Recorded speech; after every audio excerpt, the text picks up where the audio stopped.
एक ये हम लोग क्या है टेस्ट कर रहे हैं, इसमें हम लोग लगभग 60 क्वेश्चन हम लोग डिस्कस करेंगे, ठीक है, जो आपके आने वाले टीचिंग एग्जाम या कोई अन्य एग्जाम में लगे हुए हैं, तो आपके लिए बहुत ही ज़्यादा ये सीरीज जो है आपके लिए रामबाण साबित होगी, ठीक है। तो कोई भी एग्जाम की तैयारी कर रहे हैं, जीडीसी, जीआईसी, एलटी ग्रेड, या जो है कोई भी एग्जाम हो गया, ऐसे इलाहाबाद हाई कोर्ट हो गया, जहाँ पर जीएस से रिलेटेड क्वेश्चन पूछे जाते हैं, ये सीरीज आपके लिए बहुत इंपॉर्टेंट रहेगी। अगला क्वेश्चन बताएंगे, नेक्स्ट क्वेश्चन, मुगल शासन का तांबे का सिक्का क्या कहलाता था, ये आपको बताना है। तांबा का सिक्का क्या कहलाता था? पहला ऑप्शन रुपया कहलाता था, दाम कहलाता था, टंका कहलाता था, या समसी कहलाता था। तो ये आपको बताना है, राइट आंसर से क्या हो जाएगा। तो क्या कहलाता था भाई ये, राइट आंसर से क्या हो जाएगा, तांबे का सिक्का क्या कहलाता था। तो इसे क्या बोलते थे, इसे बोलते थे दाम। इसे क्या बोलते थे भाई, इसे बोलते थे दाम, ठीक है। राइट आंसर क्या हो जाएगा, राइट आंसर क्या हो जाएगा, दाम होता था, दाम। अकबर ने एक सिक्का चलाया था, इसका नाम क्या है, इलाही सिक्का। अकबर ने एक सिक्का चलाया था, इलाही सिक्का अकबर ने चलाया था, तो ये भी आपको ध्यान रखिएगा, इलाही सम्मत और इलाही सिक्का भी अकबर ने स्टार्ट किया था। तो इसे क्या बोलते थे, दाम बोलते थे। अगला चलते हैं, नेक्स्ट क्वेश्चन। नेक्स्ट क्वेश्चन बताना है कि मराठा देवियों में से जिसने 1700 ईस्वी से आगे मुगल साम्राज्य के विरुद्ध संघर्ष का नेतृत्व किया, वह कौन थी, इनके बारे में बताना है। इनका नाम क्या है, पहला ऑप्शन है अहिल्याबाई, मुक्ताबाई, ताराबाई, या रुक्मणीबाई, ठीक है। तो इनके बारे में बताना है, राइट आंसर से क्या हो जाएगा, बताएं भाई। तो ये राजा राम की जो है क्या है, शिवाजी के दो पुत्र होते हैं भाई, इनका नाम क्या होता है, संभाजी, और दूसरे का नाम होता है राजा राम। तो ये संभाजी जो है क्या है, जेल में रहते हैं मुगलों की, और दूसरे जो पुत्र होते हैं राजा राम, इनकी जो है क्या है, इनकी भी डेथ हो जाती है, ठीक है, मुगलों से संघर्ष के दौरान। और इनकी जो वाइफ होती हैं, इनकी जो विधवा होती है, इनका नाम क्या होता है, ताराबाई। इनका नाम क्या होता है, ताराबाई। ताराबाई ने क्या है भाई, मुगलों से लगातार जो है संघर्ष किया है, किसने, ताराबाई ने, ठीक है जी। क्लियर है यहाँ तक। तो इनका नाम क्या है भाई, राइट आंसर क्या हो जाएगा, ताराबाई इज राइट। तो इनका पुत्र होता है, इसका नाम इन्होंने रखा था शिवाजी द्वितीय। इसकी जो है संरक्षिका बनकर ये काम करती हैं, ठीक है। और इन्होंने लगातार मुगलों से जो है क्या किया भाई, मुगलों से संघर्ष किया। अगला क्वेश्चन बताना है, नेक्स्ट क्वेश्चन, इसके बारे में बताना है।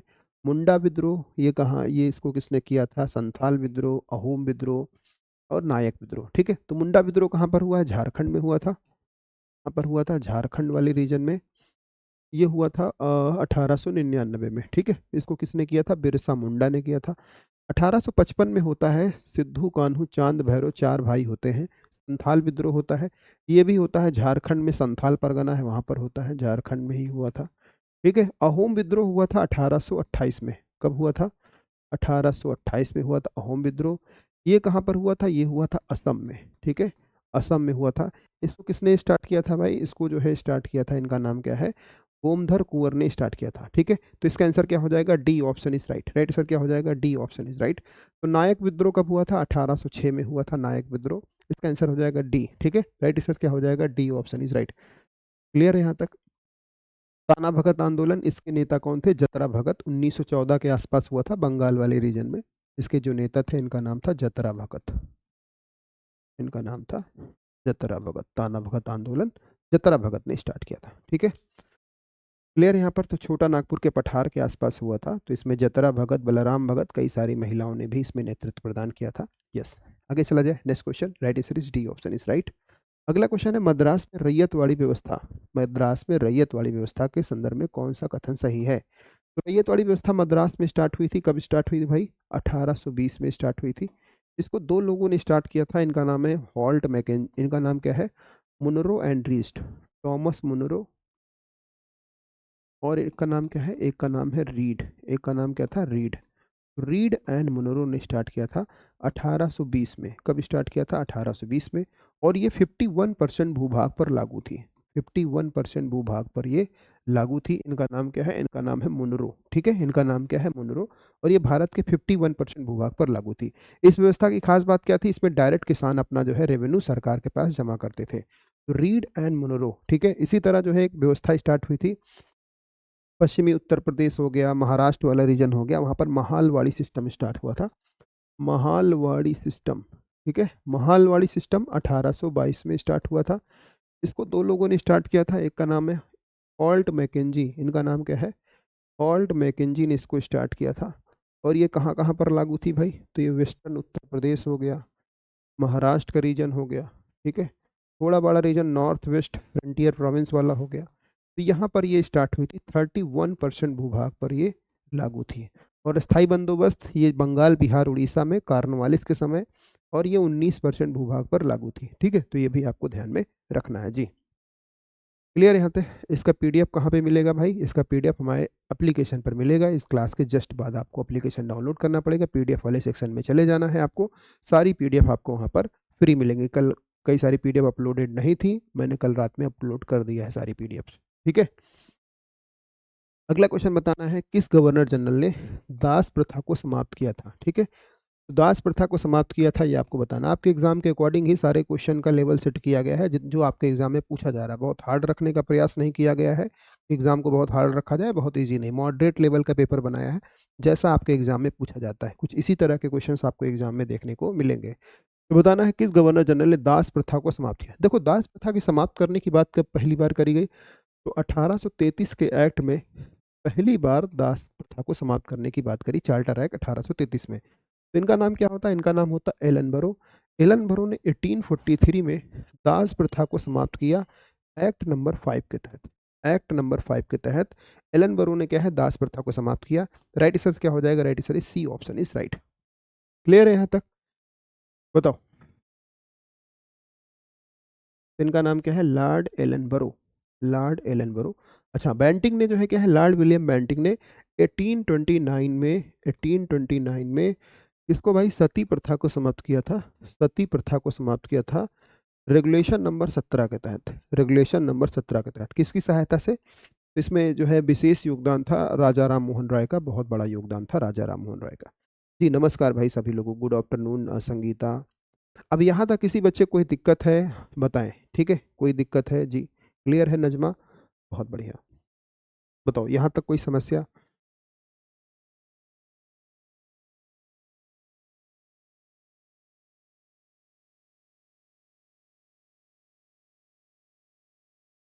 ठीक है, थोड़ा सा मैं मॉक टेस्ट को मॉक टेस्ट की ही तरह करा रहा हूँ, बहुत ज़्यादा एक्सप्लेन नहीं भी कर रहा हूँ, लेकिन जहाँ ज़रूरत है वहाँ पर एक्सप्लेनेशन मैं आपको दे भी रहा हूँ, ऐसा भी नहीं है। ठीक है, क्लियर? एडीओ के लिए भाई देखो, एडीओ में संगीता अगर हिस्ट्री पूछी जाती है तो एडीओ के लिए भी कर सकते हो, बस मुझे क्या है, बस थंबनेल में एईडीओ लिखना पड़ेगा बस।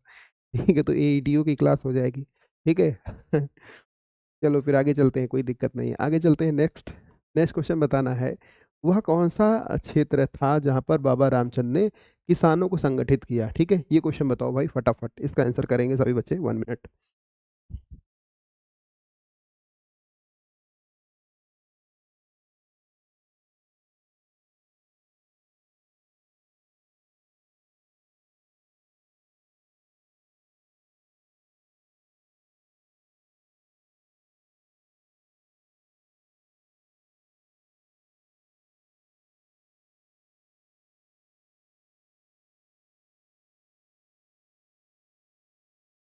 बताएंगे भाई इसका आंसर क्या हो जाएगा?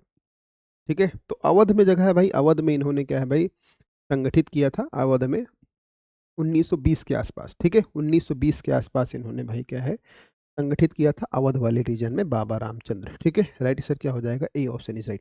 अच्छा, उत्तर प्रदेश में एक आंदोलन चला था, उत्तर प्रदेश में एक आंदोलन चला था, इसका नाम क्या है? इसका नाम है एका आंदोलन।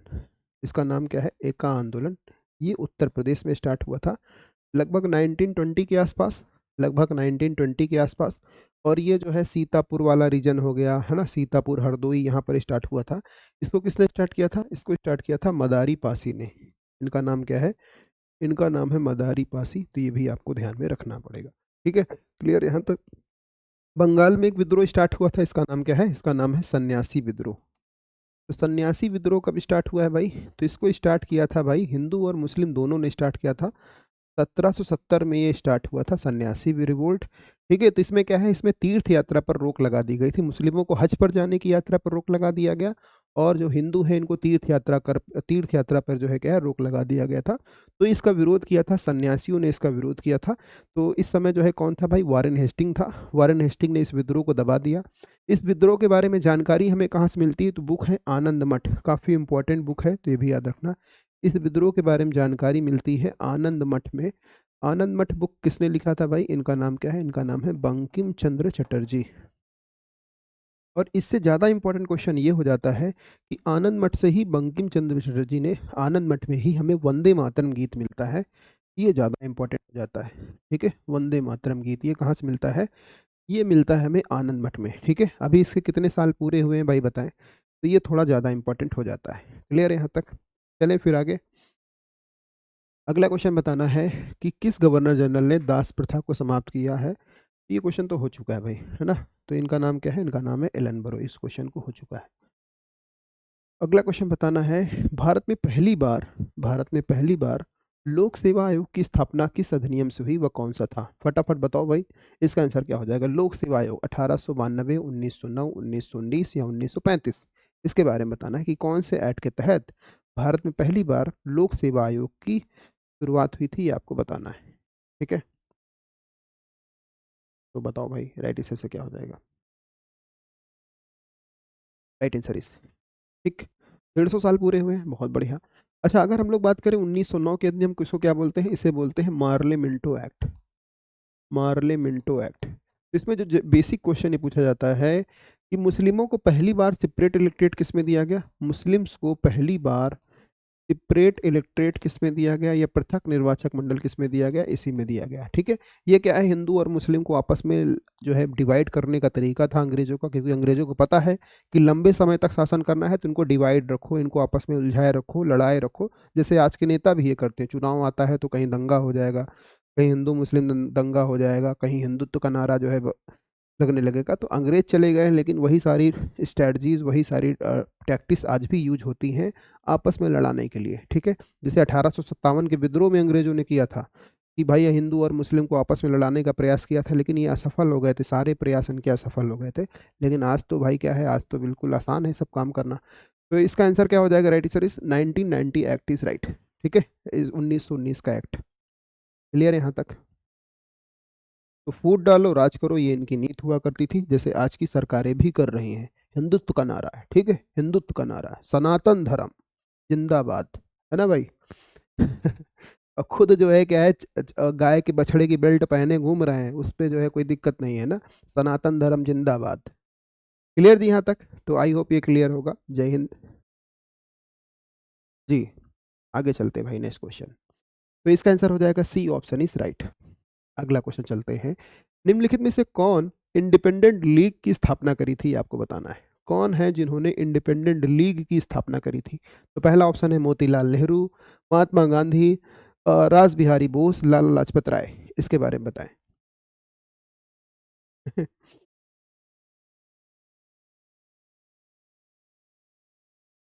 यस बेटा नजमा, ये सब समस्याएं हैं भाई, लोग समझते नहीं हैं। लोग जो है क्या है, नेताओं के बहकावे में आ जाते हैं, है ना। खुद देंगे भाई क्या है कि स्वदेशी अपनाओ और गाय को नहीं मारना है, और उनके ही बड़े आला अधिकारी जो है क्या है, बढ़िया जो है बेल्ट पहने रहते हैं जो गाय से बनी रहती है ना। बड़ी महंगी बेल्ट आती है, उसका कंपनी भी नाम मुझे नहीं पता है। गाय से, गाय के जो है लेदर से बनी हुई बेल्ट, उसको पहन के आराम से घूम रहे हैं भाई। ठीक है, संसद में बढ़िया बोल रहे हैं, और वही स्वदेशी का भी नारा दे रहे हैं। तो नाम उनका क्या है? अनुराग ठाकुर। ठीक है, अनुराग ठाकुर जी हैं ये। तो इनके बारे में बताना भाई, इंडिपेंडेंस लीग किसने स्टार्ट किया था? मोतीलाल नेहरू, महात्मा गांधी, रास बिहारी बोस, या लाला लाजपत राय? तो राइट सर क्या हो जाएगा? ए ऑप्शन इज राइट। कितने लोग कह रहे हैं भाई ए होगा? ठीक है, या कितने लोग कह रहे हैं सी होगा? तो 1942 में रास बिहारी बोस ने क्या स्टार्ट किया था भाई? इंडिपेंडेंट लीग की स्थापना करी थी। Right answer is C option is right. Right answer क्या हो जाएगा? सी। और एक समाचार पत्र स्टार्ट हुआ था, इसका नाम है इंडिपेंडेंस। इसका नाम है इंडिपेंडेंस। ठीक है, ये समाचार पत्र किसने स्टार्ट किया था? मोतीलाल नेहरू ने स्टार्ट किया था समाचार पत्र जी। क्लियर यहाँ तक भाई? नमस्कार सभी लोगों को।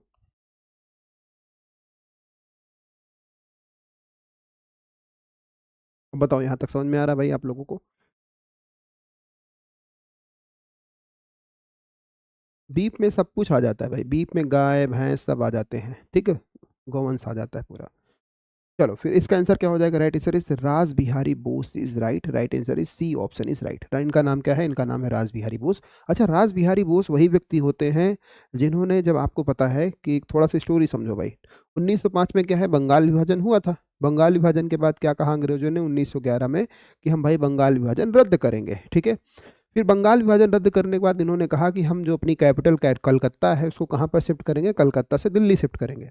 तो 1912 में जब कलकत्ता से दिल्ली कैपिटल शिफ्ट हो रही थी 1912 में, तो लॉर्ड हार्डिंग ने क्या किया भाई, हार्डिंग इनका नाम क्या है, इनका नाम है, उस समय गवर्नर जनरल कौन होता है, हार्डिंग होता है। तो हार्डिंग जो है क्या है, उसके लिए जुलूस निकालता है, यही चांदनी चौक जगह है यहीं पर, बढ़िया हार्डिंग हाथी पर बैठ के आ रहा होता है।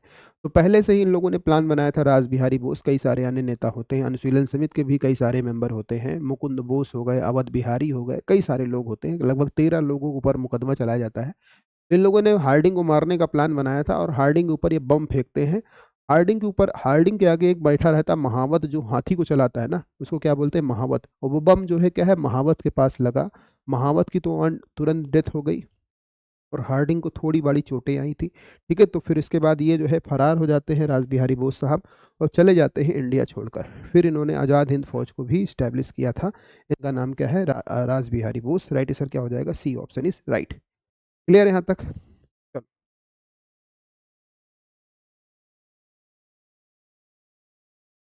आगे चले जी। इंटरनेट बंद हो गया।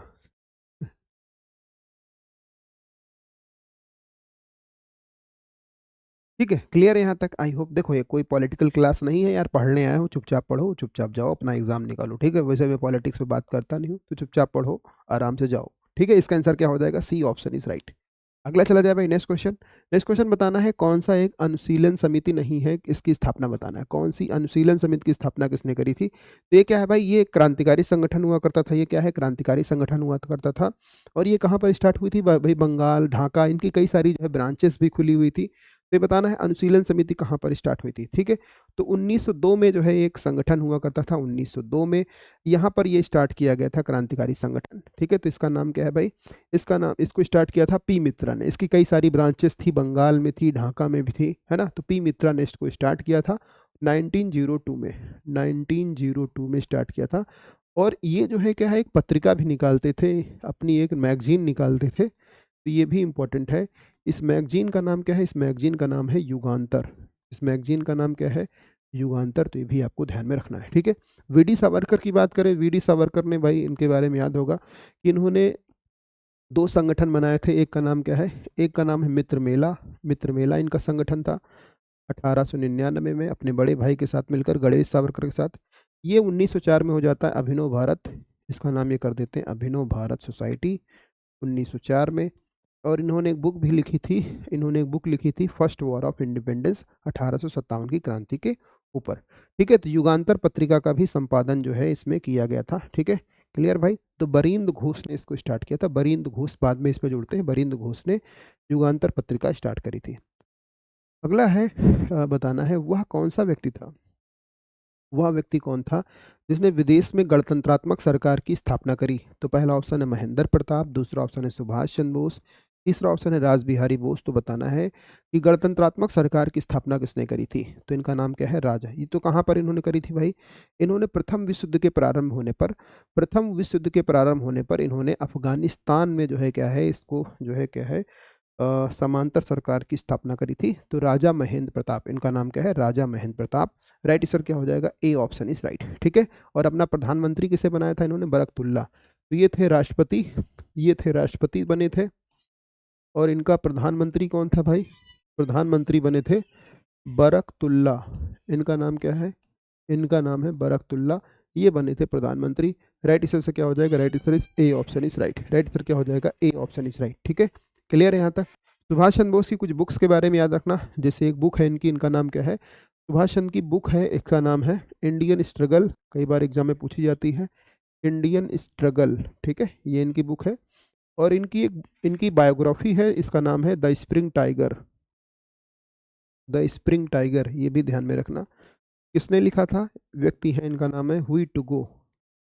तो हुई टुगो ने इनकी बायोग्राफी लिखी थी। ठीक है, तो इनका नाम है सुभाष चंद्र बोस।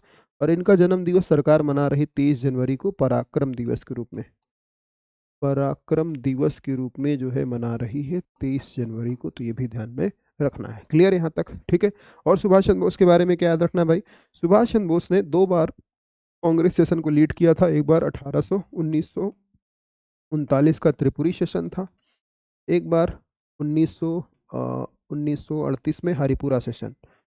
हरिपुरा। त्रिपुरी सेशन में क्या है, इन्होंने महात्मा गांधी के कैंडिडेट पट्टाभी सीतारमैया को हरा दिया था। त्रिपुरी कहाँ है, जबलपुर में। हरिपुरा कहाँ है, गुजरात में। ठीक है, तो जबलपुर में इन्होंने महात्मा गांधी के कैंडिडेट होते हैं। महात्मा गांधी का अच्छा खासा भाई उस समय औहदा था कांग्रेस में। अब उन्हीं को जो है समझ लो महात्मा गांधी को ही इन्होंने हरा दिया इनडायरेक्टली को, तो उनके कैंडिडेट होते पट्टाभी सीतारमैया, उनको हरा दिया था इन्होंने। ठीक है, अब ये बात महात्मा गांधी को सही नहीं लगती है। थोड़ा इनके अंदर थोड़ा आइडियोलॉजिकल जो है डिफरेंसेस भी थे, इनके काम करने के दोनों तरीके बहुत अलग अलग थे। महात्मा गांधी का अपना तरीका था, इनका अपना तरीका था काम करने का। ठीक है, दोनों लोगों में कॉन्फ्लिक्ट हुआ। फिर इन्होंने क्या है भाई, इन्होंने इस्तीफा दे दिया यहाँ से। फिर इनकी जगह अध्यक्ष कौन बनाए जाते हैं, राजेंद्र प्रसाद। तो ये भी क्वेश्चन पूछा जाता है। फिर इनकी जगह कौन अध्यक्ष बनाया गया, राजेंद्र प्रसाद इसकी जगह अध्यक्ष बनाते हैं। फिर इन्होंने कांग्रेस के भीतर ही 1939 में फॉरवर्ड ब्लॉक नामक पार्टी की स्थापना करी थी। ठीक जी, क्लियर है यहाँ तक? यस।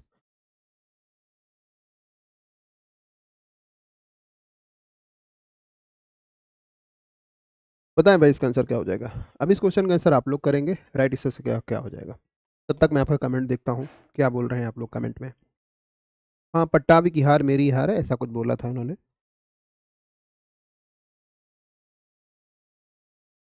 अभी कितने क्वेश्चन हैं, अभी तो भाई क्लास चलेगी करीब 1 घंटे। एक्चुअली मैं लगभग 60 क्वेश्चन लेकर आ रहा हूँ। ठीक है, तो ज़्यादा से ज़्यादा आपका रिवीजन हो सके, दो दो सेट लेकर आ रहा हूँ आप लोगों के लिए। 30 क्वेश्चन आपके जीडीसी के एग्जाम में आते हैं, तो लगभग मैं 60 क्वेश्चन लेकर आ रहा हूँ। 30 के 2 सेट। ठीक है, इन 60 क्वेश्चंस में प्रयास ये है कि आप जो जीएस को लेकर इतना ज़्यादा वरीड है, आपकी जो वरीनेस है, आपकी जो समस्या है, इसको समाप्त किया जाए।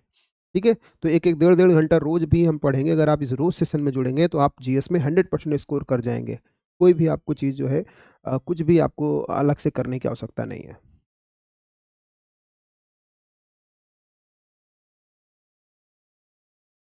इसके बारे में बताना। तो पहला ऑप्शन है लखनऊ समझौता कब हुआ। लखनऊ समझौता हुआ था 1916 में। गांधी इरविन समझौता कब हुआ था, कहीं कहीं 4 मार्च डेट, कहीं कहीं 5 मार्च। तो 5 मार्च 1931 को गांधी इरविन समझौता हुआ था। पूना समझौता कब हुआ था भाई, ये हुआ था 1932 में हुआ था पूना समझौता, है ना। सविनय अवज्ञा आंदोलन अंतिम रूप से कब गांधी जी ने वापस किया था भाई, तो अंतिम रूप से कब वापसी हुई थी, तो 1934 में इन्होंने अंतिम रूप से वापसी लिया था। 1934 में इन्होंने अंतिम रूप से इसे वापस किया था 1934 में। तो इसका आंसर क्या हो जाएगा पहला हो जाएगा, दूसरा हो जाएगा, तीसरा हो जाएगा, चौथा हो जाएगा। तो राइट आंसर क्या हो जाएगा, 1 2 3 4 is right, B option is right. ठीक है, किनका बी आ रहा है जी। अच्छा, साइड हो जाए, बिल्कुल साइड है बेटा। इसका आंसर क्या हो जाएगा, right answer is D, B option is right. तो 1 2 3 4 is right, 1 2 3 4 is right. Lucknow समझौता किसके किसके बीच में हुआ था भाई, कांग्रेस और लीग के बीच में हुआ, मुस्लिम लीग के बीच में हुआ। और कांग्रेस में जो दो विंग्स होते हैं, एक होता है गरम दल, एक होता है नरम दल, एक होते हैं मॉडरेट और एक होते हैं एक्सट्रीमिस्ट। इनका भी जो है मिलन होता है। ये आपस में 1907 में लड़ झगड़ लेते हैं, अलग हो जाते हैं, और 1916 में आपस में फिर से इनका जो है पैचअप होता है 1916 में। ठीक है, और 1916 की अधिवेशन की अध्यक्षता किसने करी थी, 1916 के अधिवेशन की अध्यक्षता करी थी, इनका नाम क्या है, इनका नाम है रास बिहारी घोष। तो इनका नाम क्या है, रास बिहारी घोष। इन्होंने 1916 के अधिवेशन की अध्यक्षता करी थी। ठीक है, अगला क्वेश्चन बताना है, निम्नलिखित में से किसने गदर पार्टी की स्थापना करी थी, आपको बताना गदर पार्टी किसने स्टैब्लिश किया था। तो 1913 में, 1913 में गदर पार्टी की स्थापना हुई थी। यूएसए में एक जगह है सैन फ्रांसिस्को, यूएसए में एक जगह है, इसका नाम है सैन फ्रांसिस्को, सैन फ्रांसिस्को। यहाँ पर स्टार्ट हुआ था। इनका उद्देश्य क्या था भाई? इनका उद्देश्य ये था कि प्रथम वर्ल्ड वार का जो है क्या है फायदा उठाकर हमें भारत को आज़ाद कराना है। तो इनकी स्थापना किसने किया था, तो इनका नाम है लाला हरदयाल। इनका नाम क्या है, लाला हरदयाल ने स्टार्ट किया था। इसका आंसर क्या हो जाएगा, लाला हरदयाल इज राइट। ठीक है, लाला हरदयाल की एक बुक भी है जी, लाला हरदयाल, सोलम सिंह भाकना जी, और क्या है पत्रिका उर्दू। ठीक है, गदर पत्रिका निकाली थी उर्दू, अंग्रेजी, गुजराती, गुरलिखी लिपि में। बहुत बढ़िया जी, श्याम सिंह जी। ठीक है, क्लियर यहाँ तक। तो 1913 में जो है लाला हरदयाल, इनका नाम क्या है, लाला हरदयाल। अच्छा, लाला लाजपत राय की बुक का नाम क्या है, अनहैप्पी इंडिया, ये भी ध्यान रखना। अनहैप्पी इंडिया, इन्होंने एक समाचार पत्र स्टार्ट किया था। और एक इन्होंने स्टार्ट किया था द स्टोरी ऑफ, एक बुक थी इनकी, the story of my deportation, my deportation. तो ये भी आपको ध्यान रखना। ठीक है, तो इनका नाम क्या है, लाला लाजपत राय। इनका टाइटल है पंजाब केसरी, पंजाब केसरी भी इनका एक टाइटल था, पंजाब केसरी। पंजाब नेशनल बैंक किसने स्टार्ट किया था? पीएनबी बैंक इन्होंने स्टार्ट किया था। DAV college, Dayanand Anglo oriental college, start करने में इनका योगदान था। DAV, Dayanand Anglo oriental college, इसमें लाला हंसराज के साथ मिलकर, लाला हंसराज प्लस लाला लाजपत राय। ठीक है, तो डीएवी कॉलेज का कॉन्सेप्ट क्या था भाई, कि जो दयानंद सरस्वती थे इनकी शिक्षाओं को भी देना है और साथ ही साथ हमें वेस्टर्न एजुकेशन भी देना है। ठीक है, तो डीएवी कॉलेज भी इन्होंने स्टार्ट किया था। तो yes, unhappy India, very good. Young India भी लाला लाजपत राय ने स्टार्ट किया था। यंग इंडिया में महात्मा गांधी भी मिलते हैं और लाला लाजपत राय भी मिलते हैं, तो ऑप्शन चेक कर लेना एक बार।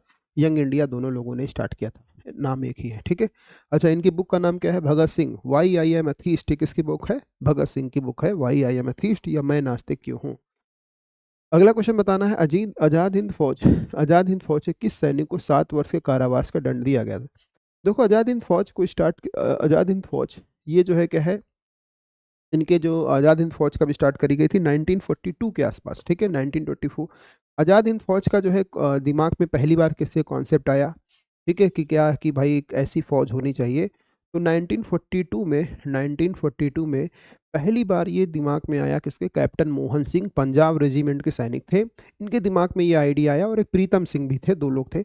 इनके दिमाग में ये आइडिया आया कि भाई क्यों ना जो हमारे युद्धबंदी जेल में बंद है, पंजाब की जेल में, वर्मा की जेल में जो बंद हैं, इनको जो है क्या है, इनको हम मिलाकर एक सेना का निर्माण करें जो हमारे देश को आज़ाद कराएगी। ठीक है, तो ये कॉन्सेप्ट आता है, इनके दिमाग में आता है। फिर रास बिहारी बोस ने इसको जो है क्या है, इसको इस्टेब्लिश किया था, रास बिहारी बोस ने। और फिर सुभाष चंद्र बोस ने इसको जो है सिंगापुर में इसको हैंड ओवर किया था, मतलब हैंड ओवर कर दिया था रास बिहारी बोस ने। ठीक, इनका मुकदमा कहाँ पर चला था? इनका मुकदमा चला था ये दो रेड फोर्ट है, लाल किला में इनका मुकदमा चला था, रेड फोर्ट, लाल किला में इनका मुकदमा चला। ठीक है, तो इसमें जो है किसको जो है 7 साल की सजा हुई थी भाई? तो इनका नाम क्या है? राशिद अली। राइट, इसका क्या हो जाएगा? Rashid Ali is right. तो राशिद अली को क्या है भाई? 7 साल की जो है क्या है, सजा सुनाई गई थी, 7 साल की। ठीक है, क्लियर भाई। तो लाल किले में किसके नेतृत्व में इन्होंने अब देखो, अब जब ये जो है क्या है, अब इनसे बहुत सारे भारतीय कनेक्ट हो गए थे, बहुत सारे भारतीय क्या है, इनकी भावनाओं से, इनके जो है विचारों से बहुत सारे भारतीय कनेक्ट हो गए थे। तो इनके जो है क्या है, इनके बचाव में बहुत सारे लोग जो है आए, जैसे भूला भाई देसाई के नेतृत्व में, भूला भाई देसाई के नेतृत्व में वकीलों का पूरा पैलन इनको बचाने में लग गया। भूला भाई देसाई के नेतृत्व में कैलाश नाथ काटजू हो गए, कैलाश नाथ काटजू। ठीक है, मोतीलाल नेहरू, इन सभी लोगों ने क्या है भाई, इन सभी लोगों ने, सॉरी इनका नाम क्या है, जवाहरलाल नेहरू, इन सभी लोगों ने इनको बचाने का प्रयास किया। ठीक है, क्लियर भाई। पहली बार जो है क्या है, इनका नाम क्या है? इनका नाम है राशिद अली, इनका नाम क्या है? राशिद अली। ठीक है, तो हाँ, ढिल्लो थे, प्रेम सिंह सहगल थे, शाहनवाज खान पर भी मुकदमा चलाया गया था। अब चलो इस क्वेश्चन का आंसर करो भाई। 1857 के क्रांति के महारानी लक्ष्मीबाई की जन्मस्थली कहाँ पर है, ये आपको बताना। तो महारानी लक्ष्मीबाई के बचपन का नाम क्या था? बचपन का नाम था इनके मनु या मणिकर्णिका। इनके बचपन का नाम क्या था? मनु या मणिकर्णिका। इनका जन्म कहाँ पर हुआ था? इनका जन्म हुआ था, बताओ भाई कहाँ पर हुआ था? तो इनका जन्म हुआ था वाराणसी में। इनका विवाह होता है झांसी में, इनका विवाह होता है, राजा का नाम होता है गंगा भट्ट। तो झांसी में इनका विवाह होता है गंगा भट्ट के साथ। जल्दी ही गंगा भट्ट की डेथ हो जाती है और ये विधवा हो जाती है। ठीक है, इनका नाम, तो इनका नाम मनु या मणिकर्णिका बचपन का नाम था। इनका जन्म कहाँ पर हुआ था? वाराणसी में हुआ था। 1857 में ये जो है ग्वालियर में मारी गई थी, हीरोज ने इनको मारा था। तो हीरोज ने कहा था भाई क्या है, ये महिला अकेली जो है क्या है, महिला थी 1857 के विद्रोह में, जो क्या है, जो मर्द की तरह लगी, जो वीरों की तरह लड़ी। किसने कहा था? ये बात कही थी हीरोज ने। इनकी समाधि कहाँ पर स्थित है? तो ग्वालियर में इनकी समाधि स्थित है, तो ये भी याद रखना। तो वाराणसी में इनका जन्म हुआ था, वाराणसी में। ठीक है, तो इनके बचपन का नाम मनु या मनगढ़िका था, तो ये भी आपको ध्यान में रखना है। ठीक है, तो गंगाधर राव से इनका विवाद हुआ था। जी हाँ, ससुराल झांसी था, यस रसिका, ससुराल क्या था इनका? झांसी था। और इनका नैहर कहाँ था भाई? नैहर था बनारस में। ठीक है, क्लियर यहाँ तक। बचपन का नाम क्या था? मनु या मणिकर्णिका। जब आप जाते हो तो एक घाट मिलता होगा, मणिकर्णिका घाट, तो इन्हीं के नाम पर इसका नाम रखा गया, मणिकर्णिका घाट। जी सर जी। आगे चला जाए भाई, नेक्स्ट क्वेश्चन। नेक्स्ट क्वेश्चन बताना है, वह कौन सी तिथि थी जब जो है मुस्लिम लीग ने पाकिस्तान दिवस मनाया? मुस्लिम लीग की स्थापना कब हुई थी? तो 1906 में, 1906 में ढाका में इसकी स्थापना हुई थी। अजीमुल्ला खां, अजीमुल्ला खां, अजीमुल्ला खां हो गए और सलीमुल्ला खां हो गए, आगा खां हो गए, है ना? आगा खां हो गए, इन लोगों ने मिलकर इसको एस्टैब्लिश किया था 1906 में। तो पाकिस्तान की माँग कब करी गई थी? पाकिस्तान दिवस कब मनाया गया था? तो इसके बारे में बताना है, राइट आंसर से क्या हो जाएगा?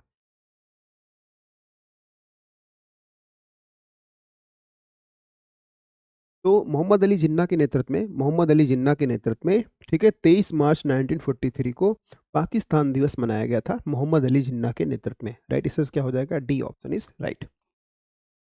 अगला क्वेश्चन बताना है, हम लोग ज्योग्राफी वाले सेक्शन में आएंगे, हिस्ट्री से इतने ही क्वेश्चन थे।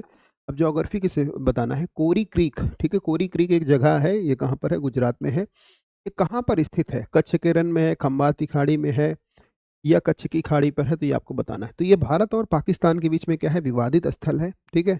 तो बताएं भाई इसका आंसर क्या हो जाएगा? तो क्या है, ये जो है, ये एक स्वैम्पी एरिया है, यानी दलदली एरिया है, ठीक है। तो इसका आंसर क्या हो जाएगा? राइट आंसर इसका क्या हो जाएगा? D option is right. इसका आंसर क्या हो जाएगा? कच्छ का रण इज राइट। अगला क्वेश्चन बताना है, नेक्स्ट क्वेश्चन इसके बारे में बताना है। तो ये बताओ, बहुत सारी क्वेश्चंस में जो है कराता हूँ कोई भी टॉपिक, तो बहुत सारे ऐसे ही मैं आपको क्वेश्चन बता देता हूँ, डायरेक्ट क्वेश्चन आपको मिलेंगे। तो मेट्टूर डैम डैम कहाँ है? मयूराक्षी डैम कहाँ पर है? नागार्जुन सागर परियोजना कहाँ पर है? हीराकुंड। तो हीराकुंड परियोजना किस रिवर पर है? तो कई बार ये भी पूछा जा सकता है भाई। तो ये कहाँ पर है? हीराकुंड परियोजना ये है महानदी रिवर पर, महानदी, महानदी पर। नागार्जुन सागर डैम कृष्णा रिवर पर है। ये कहाँ पर है भाई? ये कृष्णा रिवर पर है, कृष्णा रिवर पर है। मयूराक्षी परियोजना मयूराक्षी रिवर पर है। मेट्टूर परियोजना कहाँ पर है? कावेरी रिवर पर है। तो कावेरी रिवर पर एक शिव समुद्रम डैम भी है, शिव समुद्रम डैम, ठीक है, शिव समुद्रम डैम। कृष्णा रिवर पर और कई सारे डैम हैं, जैसे कृष्णा रिवर पर और कई सारे डैम हैं, जैसे एक का नाम है नागार्जुन सागर हो गया, एक तो है ही है, दूसरा है श्री सलाम डैम, और तीसरा है अलमाटी डैम, अलमाटी। तो श्री सलाम, अलमाटी, नागार्जुन सागर, ये क्या है? यहाँ पर स्थित। तो ये आपको बताना है, राइट आंसर से क्या हो जाएगा, ठीक है, फटाफट बताओ भाई। तो मयूराक्षी परियोजना मयूराक्षी नदी पर है, इसके बारे में बताएंगे। तो देखते हैं भाई। तो पहला ऑप्शन है भाई, मेट्टूर डैम कहाँ पर है? तमिलनाडु में है, कावेरी रिवर पर। मयूराक्षी परियोजना कहाँ पर है? पश्चिम बंगाल में है, मयूराक्षी रिवर पर। नागार्जुन सागर परियोजना कहाँ पर है? आंध्र प्रदेश में है। हीराकुंड डैम कहाँ पर है? उड़ीसा में है, ठीक है। तो राइट आंसर क्या हो जाएगा? ए option is right. Right answer क्या हो जाएगा? ए ऑप्शन इज राइट। अच्छा, एक डैम और है, इसका नाम है इडुक्की डैम। ये कहाँ पर है? पेरियार में रिवर पर है। तो पेरियार रिवर केरल में है, पेरियार रिवर है केरल में। इसका नाम है इडुक्की डैम। इसका नाम क्या है? इसका नाम है इडुक्की डैम। तो ये भी कई बार क्वेश्चन पूछा जाता है, इडुक्की डैम कहाँ पर है? तो पेरियार में है। और एक यहाँ पर डैम है, इसका नाम है मुल्ला पेरियार डैम। तो मुल्ला पेरियार डैम भी पेरियार रिवर पर है। पेरियार रिवर कहाँ पर है? केरल में स्थित है पेरियार रिवर। तो इसके बारे में भी याद रखना है, ठीक है जी, क्लियर है। हम्म। मयूराक्षी कहाँ पर है? वेस्ट बंगाल में है मयूराक्षी परियोजना। आगे चला जाए, नेक्स्ट क्वेश्चन। नेक्स्ट क्वेश्चन बताना है, नागार्जुन सागर परियोजना ये किस रिवर पर स्थित है? ये आपको बताना है, ठीक है। कहो तो एक हम लोग देख लेते हैं भाई, कौन कौन सी रिवर पे कौन कौन सी परियोजनाएं हैं, एक मैप बना के देख लिया जाए, अगर आप लोग यस बोलो तो, नहीं तो फिर मैं आगे बढ़ जाऊंगा। बताएं। यस, गुड इवनिंग बेटा, क्या नाम है आपका? मोमिना, अगर नाम सही प्रोनाउंस हुआ है तो ठीक है, नहीं बेटा गलत। बताएं भाई इसका आंसर क्या हो जाएगा? तो डी कह रहे हैं भाई, D D D D D D, बहुत बढ़िया। ज्योति, कृष्णा कृष्णा।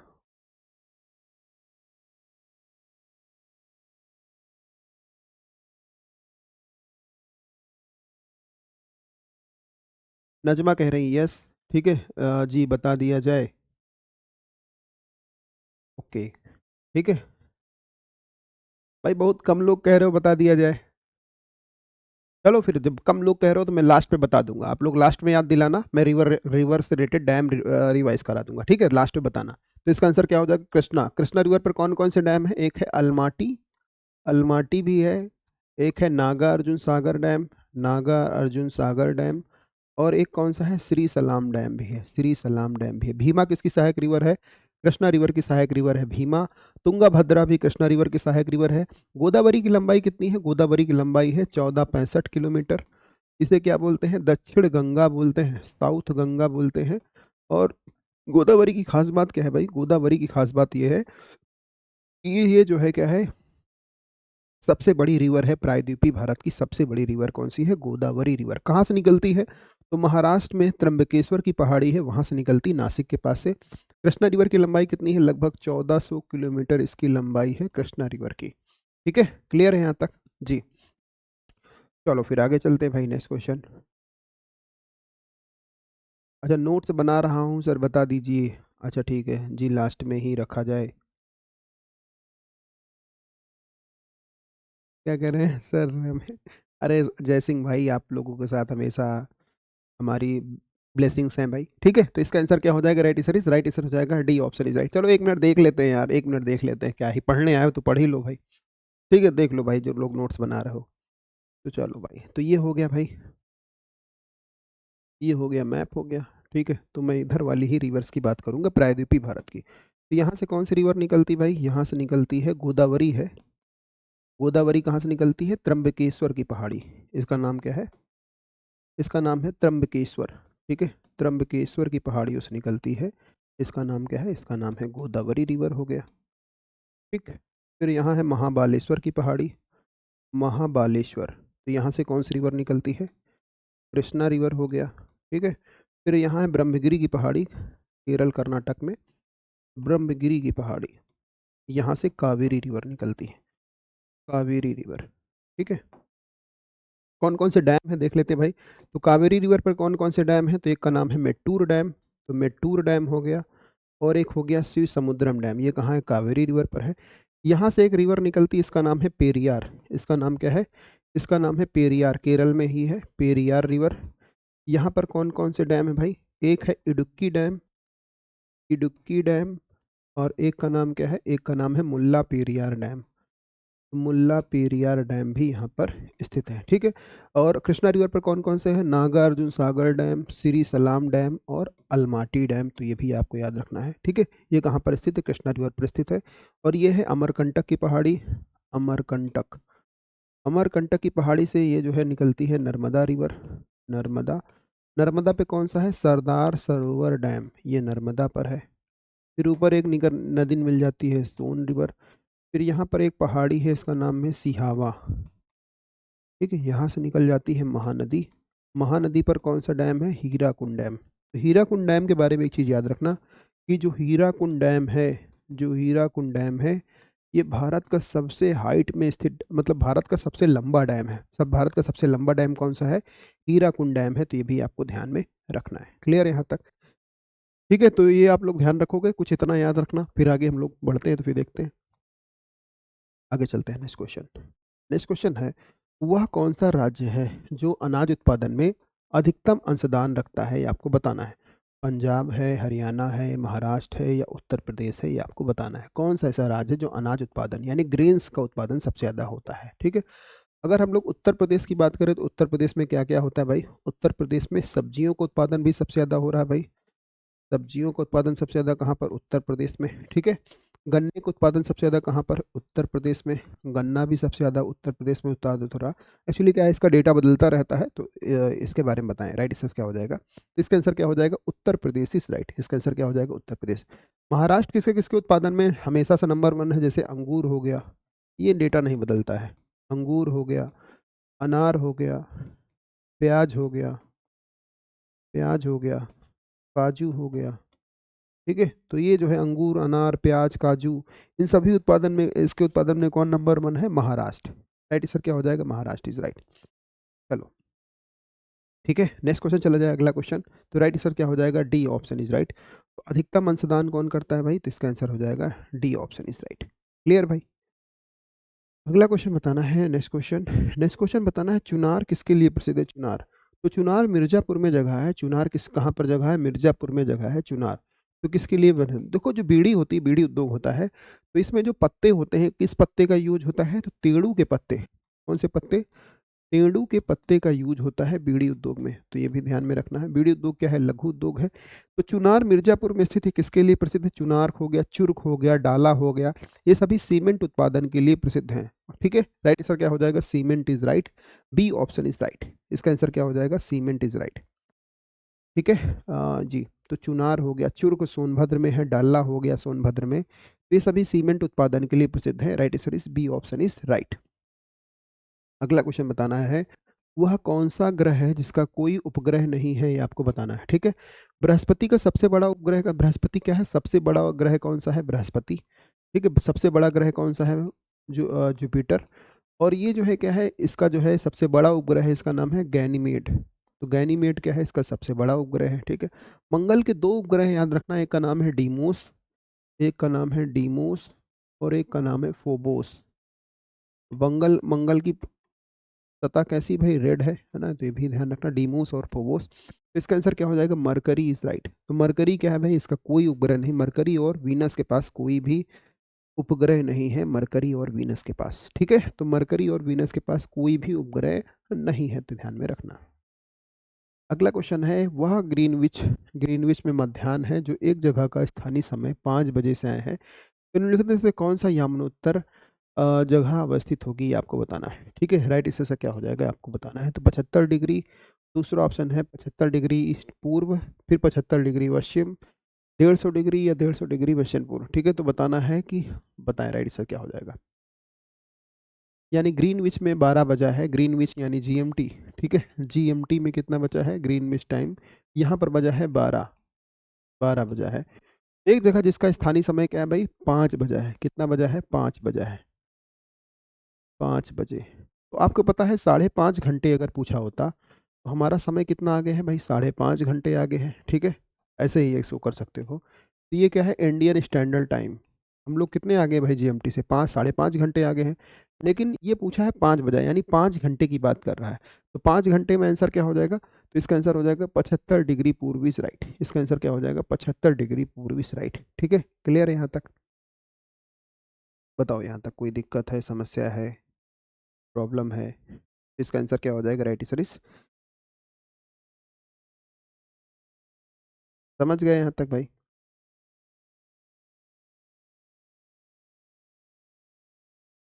आगे बढ़ा जाए, तो इसका आंसर हो जाएगा, right answer is A option is right. B हो, बी सी कैसे हो जाएगा भाई, बी और सी कैसे हो जाएगा, पश्चिम ये 150 कैसे हो जाएगा। देखो 1 डिग्री में कितने मिनट होता है, 1 डिग्री में होता है 4 मिनट, 1 डिग्री में कितने मिनट होता है, 4 मिनट। ठीक है, तो अगर 150 डिग्री में निकालोगे तो बहुत समय चला जाएगा भाई, लगभग 10.5 घंटा पहुंच जाएगा, इसमें भी 10.5 घंटा पीछे हो जाएगा। यहाँ पर पश्चिम लिखा हुआ, तो पश्चिम तो किसी भी हाल में नहीं होगा। पश्चिम में क्या है, एक दिन आप पीछे चले जाओगे, इधर अगर आप जाओगे जीएमटी से तो आप एक दिन पीछे चलते चले जाओगे, इधर जाओगे तो एक दिन आगे ऐड होता चला जाएगा, इधर जाओगे तो पीछे होता चला जाएगा। ठीक है, तो हम लोग क्या है 5.5 घंटे आगे हैं, जितना आप जीएमटी से पश्चिम की ओर जाओगे उतना दिन जो है क्या है पीछे होता चला जाएगा। ठीक है, तो ऐसे कैसे हो जाएगा भाई। ओके, समझ गए, बहुत बेसिक क्वेश्चन था भाई। 1 घंटे में, हाँ 1 घंटे में 15, 5 घंटे में 75 मिनट, जी गुरु जी। ठीक है, तो ये तो बहुत बेसिक था भाई। अगला क्वेश्चन चलते हैं, नेक्स्ट क्वेश्चन। नेक्स्ट क्वेश्चन बताना है, क्षेत्रफल और आयतन के आधार पर विश्व की सबसे बड़ी झील कौन सी है, ये आपको बताना है। ठीक है, अगर विश्व की सबसे गहरी झील पूछ ले कौन सी है, डीपेस्ट लेक कौन सी है, गहरी झील, तो विश्व की सबसे गहरी झील है, इसका नाम है बैकाल झील। इसका नाम क्या है, बैकाल। और इसको बोला जाता है पर्ल ऑफ साइबेरिया, ये रूस में स्थित है, इसको साइबेरिया का मोती बोलते हैं, या डीपेस्ट लेक है, डीपेस्ट लेक है। तो बताएं भाई इसका आंसर क्या हो जाएगा, राइट आंसर क्या हो जाएगा, कौन सी ऐसी लेक है जो क्षेत्रफल और आयतन के आधार पर सबसे बड़ी है। इसका नाम क्या है, इसका नाम क्या है, इसका नाम है कैस्पियन सागर लेक। इसका नाम क्या है, कैस्पियन सागर लेक। अगर आपसे पूछ लिया जाए सबसे जो है सबसे बड़ी लेक हो गई कैस्पियन सागर लेक। ठीक है, अगर आपसे पूछ लिया जाए सबसे बड़ी, सबसे ज्यादा खारी झील कौन सी है, सबसे ज्यादा सलाइन झील या सबसे ज्यादा खारी झील कौन सी है, तो इसका नाम क्या है भाई, इसका नाम है, इसका नाम क्या है, तुर्की में स्थित है, ये तुर्की में स्थित है, इसका नाम है वॉन झील। इसका नाम क्या है, वॉन झील। ये जो है क्या है, सबसे ज़्यादा खारी है। इसकी जो खारी परसेंटेज है 330 पीपीटी है। ठीक है, 330 लगभग जो है क्या है इसकी, इसके जो सैलिनिटी का प्रतिशत कितना है, 330% जो है इसके सैलिनिटी का परसेंट है। तो सबसे ज़्यादा खारी झील पूछ ले तो। ठीक है, अगर पूछ लिया जाए ऊंचाई पर स्थित, ऊंचाई पर स्थित जहाँ पर बोट वगैरह चल सकती है, नौका गम्य झील, नौका गम्य झील कौन सी है? तो ये स्थित है साउथ अमेरिका में, पेरू और बोलीविया की सीमा पर स्थित है, पेरू और बोलीविया की सीमा पर स्थित है। इसका नाम है टिटिकाका लेक। इसका नाम क्या है? टिटिकाका झील है, टिटिकाका झील है। ये पेरू और बोलीविया की सीमा पर स्थित है, पेरू एंड बोलीविया की सीमा पर स्थित है। इसका नाम है टिटिकाका, इसका नाम क्या है? Titicaca lake. और ये कहाँ पर स्थित है? पेरू और बोलीविया की सीमा पर स्थित है, ठीक है। सुपीरियर क्या है? सबसे जो है, अगर पूछ ले मीठे पानी की झील पूछ ले, तो सुपीरियर क्या है भाई? सुपीरियर जो झील है, ये क्या है?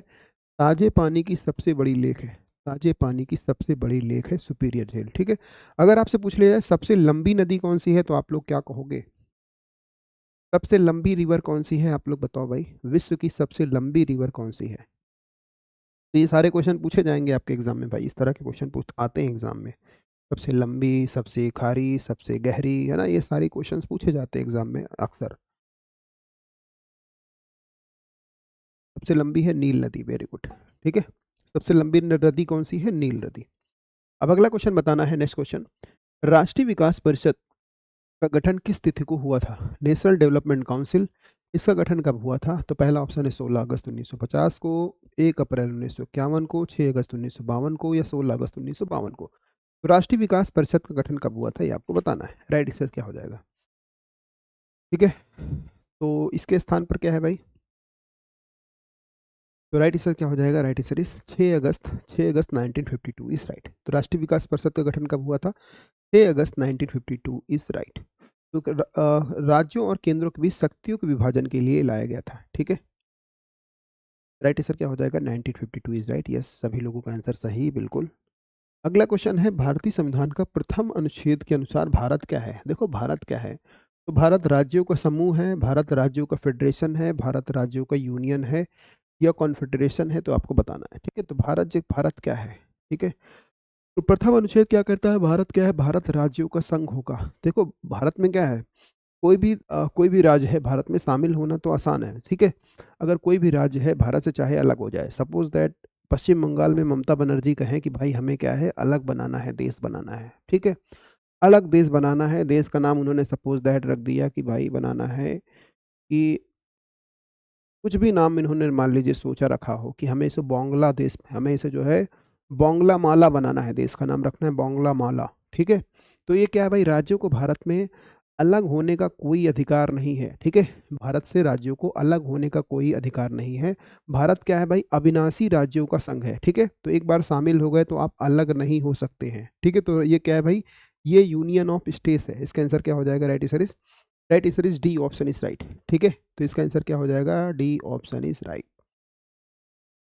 ठीक, आगे चला जाए, नेक्स्ट क्वेश्चन। तो इसका आंसर हो जाएगा डी। अगला क्वेश्चन बताना है, वह राज्य जहां विधान परिषद नहीं है। देखो ऐसे मात्र छह राज्य ऐसे हैं जहां पर विधान परिषद है, छह राज्य ऐसे हैं जहां पर विधान परिषद है। इसका नाम कैसे याद करोगे भाई? इसका नाम याद करना है, ये जो है ट्रिक हो गया, ताकुम्ब, ठीक है। ताकुम्ब, तो 1 2 3 4 5 6, है ना। तो तेलंगाना हो गया, तो जहाँ पर दोनों बाई कैमरल लेजिस्लेचर है, तेलंगाना। इसका बड़ा भाई आंध्र प्रदेश, आंध्र प्रदेश, कर्नाटक, तो यूपी हो गया, ठीक है, यूपी हो गया। एम से क्या हो जाएगा भाई? महाराष्ट्र हो गया, और बिहार हो गया।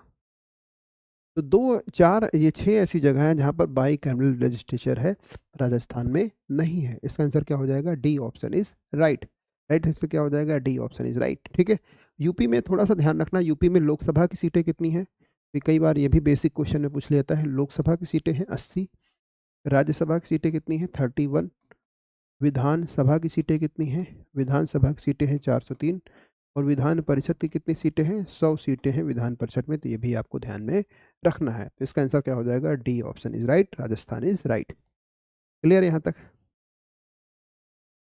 चलो भाई।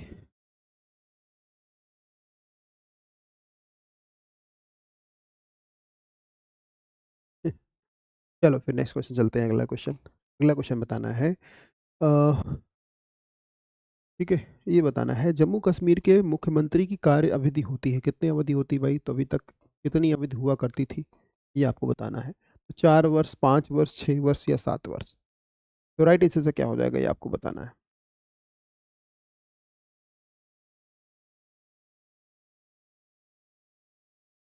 पहले कितना हुआ करता था भाई? 6 वर्ष हुआ करता था। अभी वर्तमान में कितना है? अभी वर्तमान में 5 ही वर्ष है। ठीक है, अभी वर्तमान में कितना है? 5 वर्ष है। पहले कितना हुआ करता था भाई? 6 वर्ष हुआ करता था।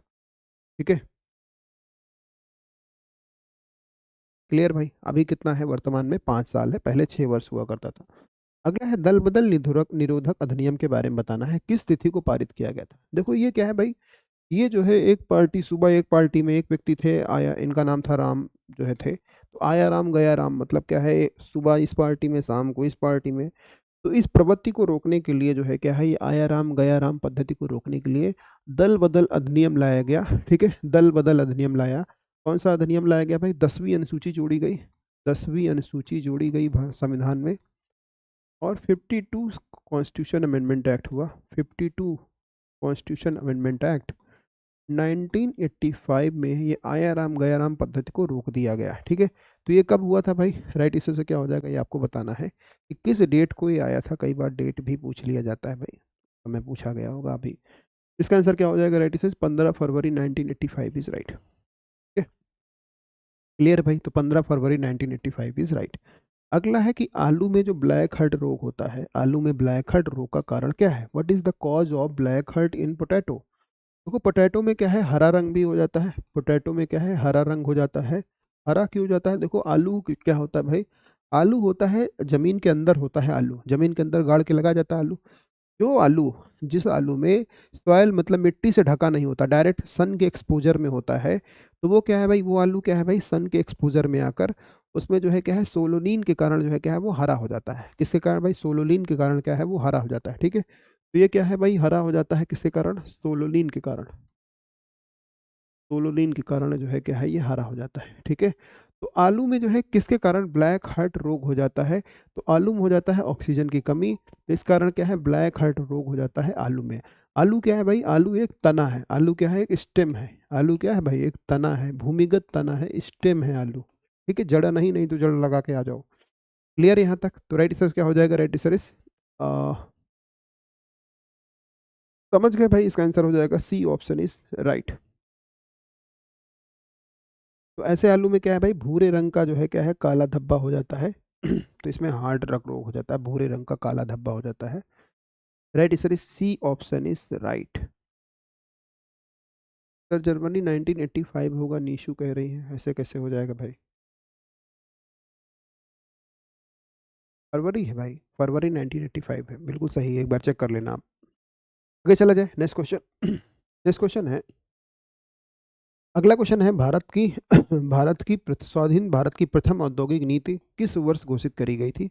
प्रथम औद्योगिक नीति, तो पहला ऑप्शन 1947 में, 1948 में, 1951 में या 1956 में। तो पहली औद्योगिक नीति कब लाई गई थी, ये आपको बताना है।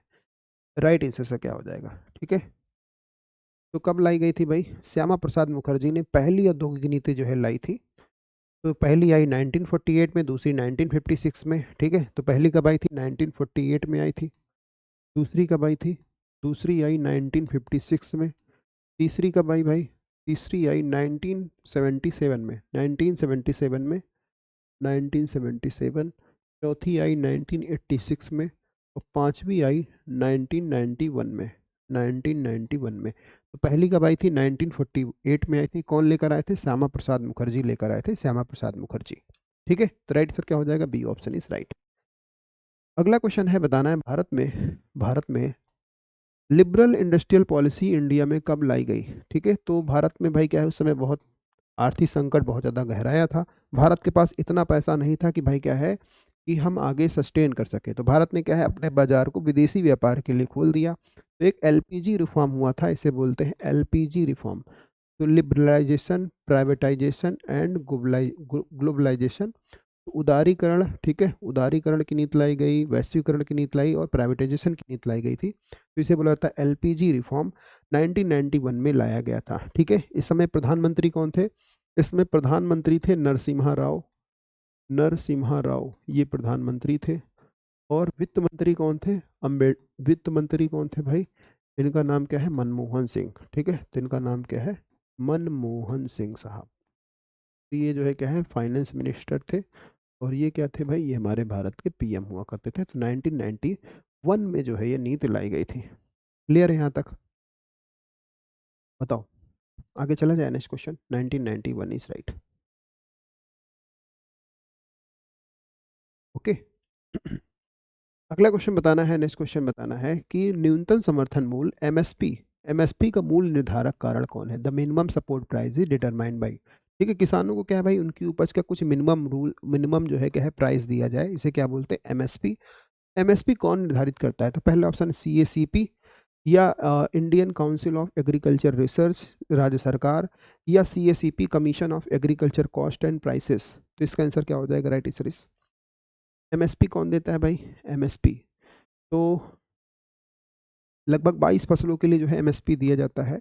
इसका आंसर क्या हो जाएगा? C option is right, C A C P is right. अगला क्वेश्चन चलते हैं, नेक्स्ट क्वेश्चन।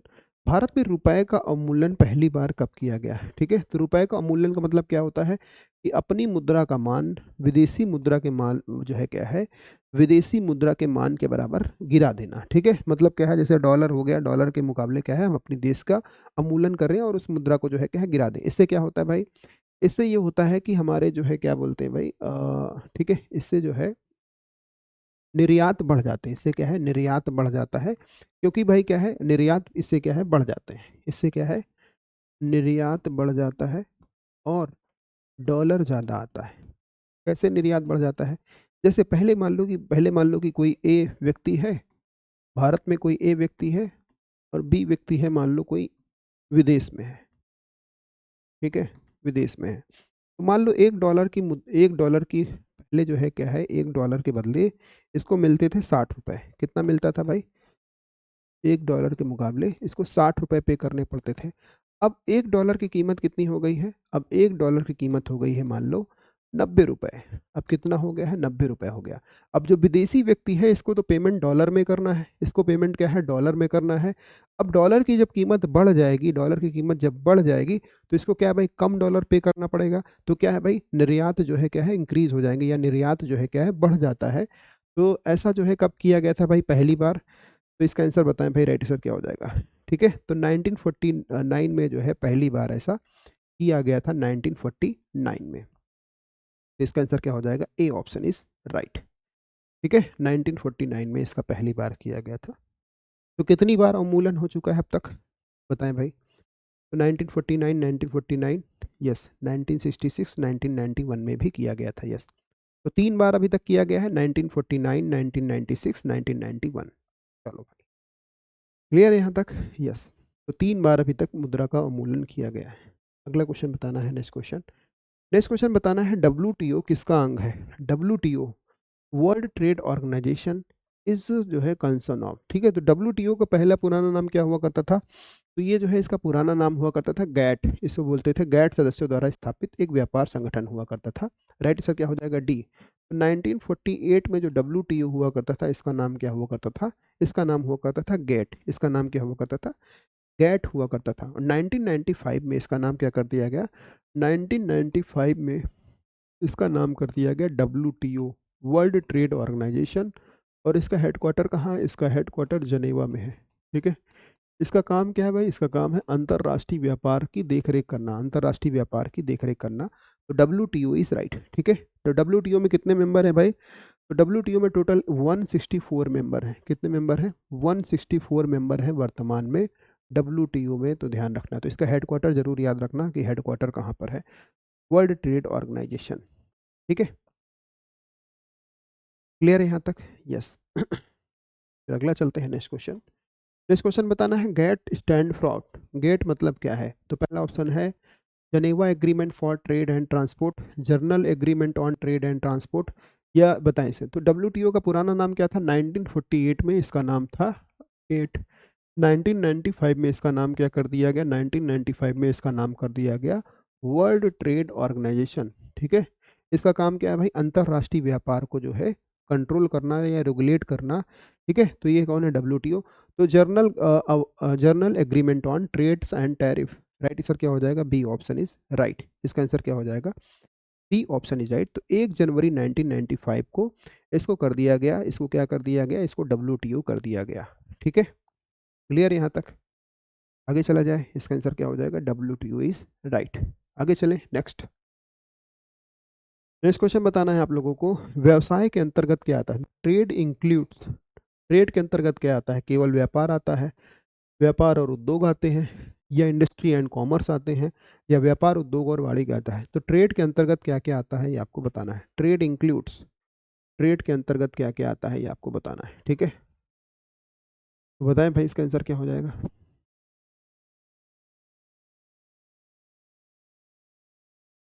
ठीक है, तो व्यापार को कितने भागों में जो है, व्यापार को कितने भागों में डिवाइड किया जाता है? प्राथमिक व्यापार, जिससे क्या है, प्राथमिक व्यापार में क्या आ जाएगा? जैसे कृषि से, कृषि हो गया, और जो है कृषि हो गया, एनिमल हस्बेंड्री हो गया, पशुपालन हो गया, मछली पालन हो गया, अंडा पालन हो गया, दुग्ध पालन हो गया। दुग्ध का जो है क्या, ये सभी क्या है, प्राइमरी सेक्टर में आते हैं। जो भी चीज़ें हमें नेचुरल सोर्स में मिलेगी, जिसका सोर्स क्या है, नेचुरल होगा, वो होगा प्राइमरी सेक्टर, वो क्या है, प्राइमरी सेक्टर। ठीक है, सेकेंडरी सेक्टर में क्या आते हैं? विनिर्माण करते हैं, जैसे गेहूं से हमने क्या है, गेहूं से हमने ब्रेड बना दिया, तो क्या है, सेकेंडरी सेक्टर में होगा, किसी चीज़ का विनिर्माण करना। ठीक है, कारें हो गई, या जो है, ठीक है, या जो है बहुत सारी चीज़ें जो है क्या है, सेकेंडरी सेक्टर में आएंगे। विनिर्माण, किसी चीज़ को बना दिया गया, जैसे गेहूं से हमने बिस्किट बना दिया, तो क्या है, ये हो गया सेकेंडरी सेक्टर। टर्सरी सेक्टर में क्या है, सेवाएं, जैसे आप लोग घर बैठे आराम से मोबाइल में पढ़ रहे हो, ये क्या है, टर्सरी सेक्टर।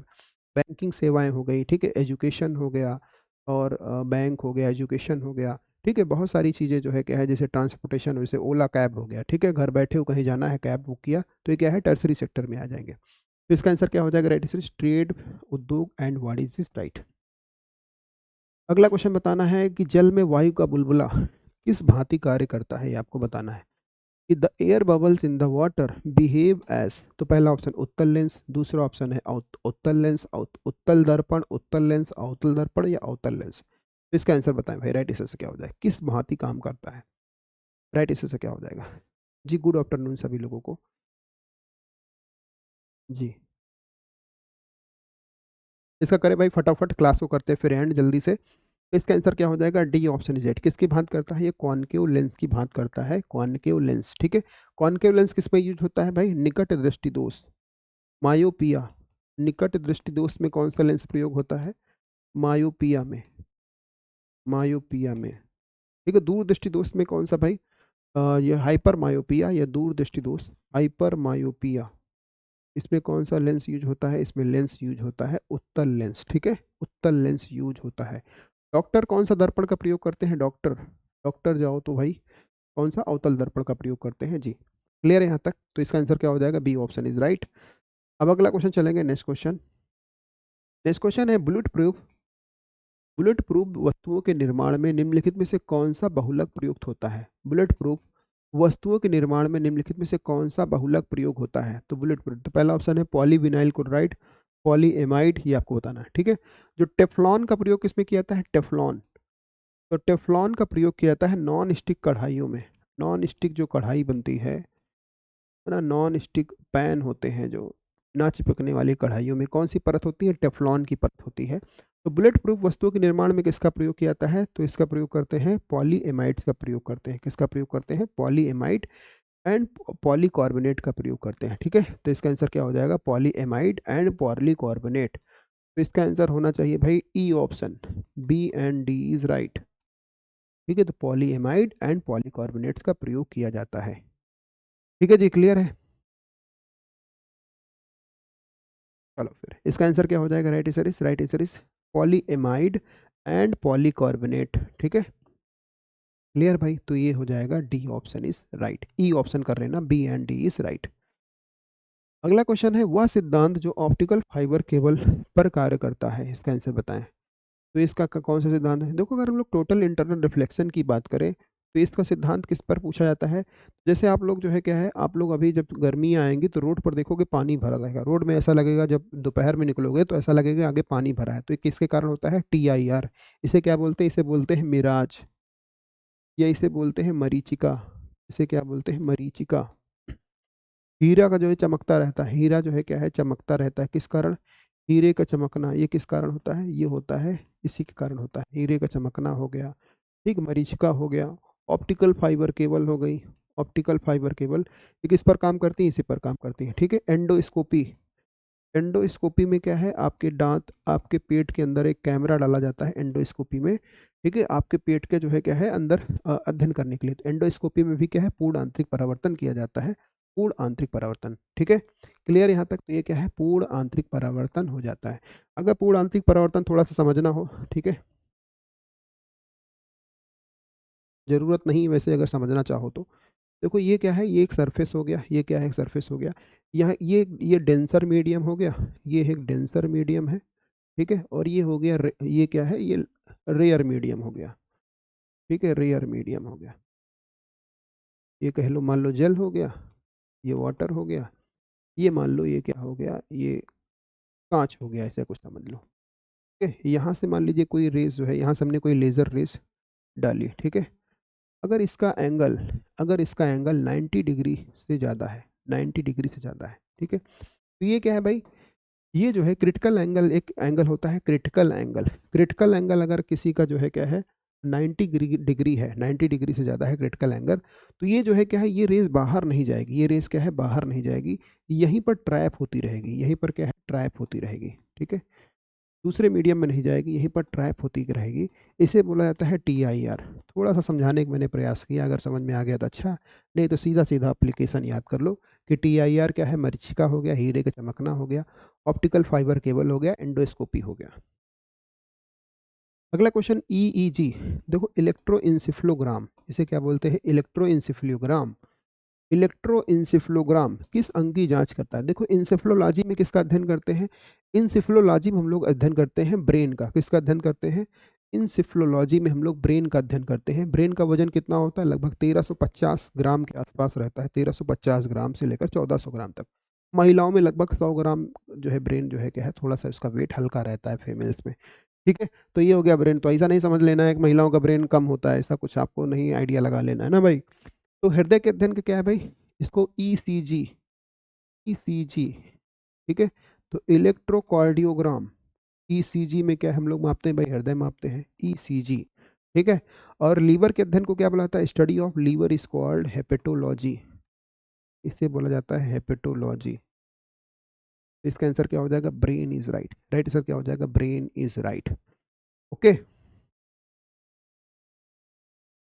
ठीक है जी, क्लियर है यहाँ तक? तो ये थोड़ा सा ध्यान रखना, ECG और EB, इसको क्या बोलते हैं भाई, EEG, ये क्या है, ब्रेन से संबंधित, right answer is B, option is right. आगे चला जाए, नेक्स्ट क्वेश्चन। ब्रेन किसका बना होता है? ब्रेन बना होता है न्यूरॉन सेल्स का बना होता है ब्रेन, न्यूरॉन सेल का बना होता है ब्रेन, ये भी ध्यान में रखना है। अगला बताना है कौन सा युग्म सही सुमेलित नहीं है। तो पहला ऑप्शन है थाइमीन। थाइमीन बोले तो विटामिन B1, विटामिन B1 की कमी से कौन सा रोग होता है?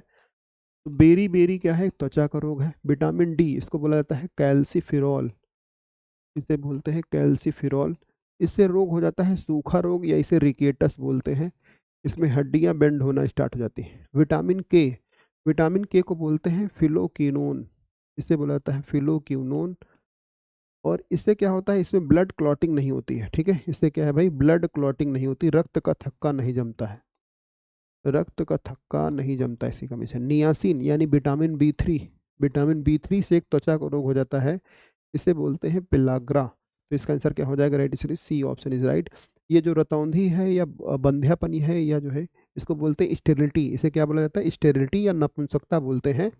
विटामिन ई की कमी से होता है। विटामिन ई का रासायनिक नाम क्या है? टोकोफिरॉल, इसको बोलते हैं टोकोफिरॉल, ठीक है। विटामिन ई के सोर्सेस क्या हैं? अंकुरित अनाज हो गए, अंडे हो गए, मांस हो गया, है ना, ये सभी क्या है, विटामिन ई के सोर्सेस हैं। क्लियर जी यहाँ तक? यस, बस। राइट आंसर क्या हो जाएगा? Right answer is C, option is right. तो पूछा है कौन सा सही नहीं है, तो इसका आंसर हो जाएगा सी। अगला बताना है कि दोषयुक्त, दोषयुक्त वक्र वाले व्यक्तियों के लिए अपोहन का उपयोग किया जाता है, इसमें कौन सा प्रक्रम होता है? तो पहला ऑप्शन एब्जॉर्प्शन होता है, दूसरा है अमोसिस होता है, तीसरा ऑप्शन है विद्युत संचरण होता है, ये सक्रिय गमन होता है, ठीक है। तो ये आपको बताना है। देखो जिनकी किडनी खराब हो जाती है उनको जो है क्या है, उनको डायलिसिस कराना पड़ता है, उनको क्या है भाई, डॉक्टर के पास जाके डायलिसिस कराना पड़ता है, जिनकी किडनी खराब हो जाती है, ठीक है। तो जो काम किडनी करती है वो फिर डॉक्टर मशीनों के साथ करते हैं। आपके ब्लड में जो है क्या है, ब्लड की जो है बेसिकली शुद्धकरण का, शुद्ध करने, ब्लड में अशुद्धियाँ क्या हैं, ब्लड में जैसे नाइट्रोजन पदार्थ हो गए, जैसे यूरिया वगैरह क्या है, ये ब्लड में अवशिष्ट होते हैं। अगर इनकी सफाई ना हो तो फिर क्या है, हमारा शरीर जो है क्या है, कह सकते हो कि ब्लड में अशुद्धियाँ बहुत ज़्यादा हो जाएँगी, तो हम ज़्यादा नहीं जी पाएँगे, ठीक है? तो ये जो है क्या है, ये किस सिद्धांत पर काम करता है? तो ये आंसर क्या हो जाएगा? ऑस्मोसिस। इसका आंसर क्या हो जाएगा? ऑस्मोसिस। राइट आंसर क्या हो जाएगा? ऑस्मोसिस इज़ राइट, ठीक है? क्लियर है यहाँ तक? किडनी जो है किसका बना होता है? किडनी जो होती है, जो किडनी होती है, ये किसकी बनी होती है? बनी होती है nephron, nephron, millions of nephron मिलते हैं, ऐसे-ऐसे नेफ्रॉन। ये नेफ्रॉन होते हैं, इनकी संख्या मिलियंस में होती है, मिलियंस में होती है नेफ्रॉन की संख्या। तो किडनी का निर्माण होता है, और नेफ्रॉन क्या है? किडनी से ब्लड को छानने का काम करते हैं। नेफ्रॉन क्या है? ये छोटे-छोटे तत्व होते हैं नेफ्रॉन, इन्हीं के माध्यम से ब्लड हमारा जो है क्या है, क्षमता है, ब्लड जो है क्या है, हमारा क्षमता है। और ये नेफ्रॉन एक कैप्सूल में होते हैं, एक जो है क्या है, एक कप नुमा स्ट्रक्चर होता है, इसे बोलते हैं बोमन कैप्सूल। उसमें जो है नेफ्रॉन होते हैं, उसी के तहत हमारा जो है क्या है, ब्लड जो है शुद्ध होता है। और ये जो है क्या सकते हैं कि हमारे यूरिन के थ्रू जो है, यूरिन के थ्रू जो है क्या है, यूरिया बाहर हो जाता है, जो ब्लड का अवशिष्ट पदार्थ है, ठीक है? क्लियर है यहाँ तक? तो ये आपको ध्यान में रखना है। और किडनी के अध्ययन को क्या बोलते हैं? नेफ्रोलॉजी या रेनोलॉजी भी बोला जाता है। नेफ्रोलॉजी या रेनोलॉजी भी बोला जाता है। निम्नलिखित में से आनुवांशिक रोगों में से कौन सा यौन रोग से संबंधित है? तो कौन सा सेक्स लिंक डिजीज है, ये आपको बताना है। सेक्स से रिलेटेड है। हीमोफीलिया हो गया, टी सेक्स व्याधि हो गया, सिस्टिक फाइब्रोसिस हो गया, या हाइपरटेंशन हो गया। देखो हीमोफीलिया में क्या होता है, हीमोफीलिया में इसमें क्या होता है कि जैसे मान लीजिए कि ब्लड की क्लॉटिंग हो गई, ठीक है, थोड़ी देर ब्लड गिरेगा, उसके बाद बंद हो जाएगा बहना, ठीक है। लेकिन जिनको हीमोफीलिया होता है, उनको जो है क्या है, एक बार ब्लड क्लॉटिंग हो गया तो ब्लड बंद ही नहीं होता है। कई बार ऐसे ऐसे में मरीज की डेथ हो जाती है, क्योंकि ब्लड का जो है फ्लो ही नहीं बंद होता है, ठीक है। तो इसे बोलते हैं हीमोफीलिया। ये पहली बार इंग्लैंड की महारानी को हुआ था, तो इसलिए इसको बोलते हैं रॉयल डिजीज। इसे क्या बोलते हैं? रॉयल डिजीज बोलते हैं। और इसमें ब्लड क्लॉटिंग नहीं होती। और ये क्या है? ये सेक्स लिंक्ड डिजीज है, माता पिता से बच्चों में आता है। इसका आंसर क्या हो जाएगा? ए ऑप्शन इज राइट, ठीक है। क्लियर भाई? आई होप ये क्लियर होगा।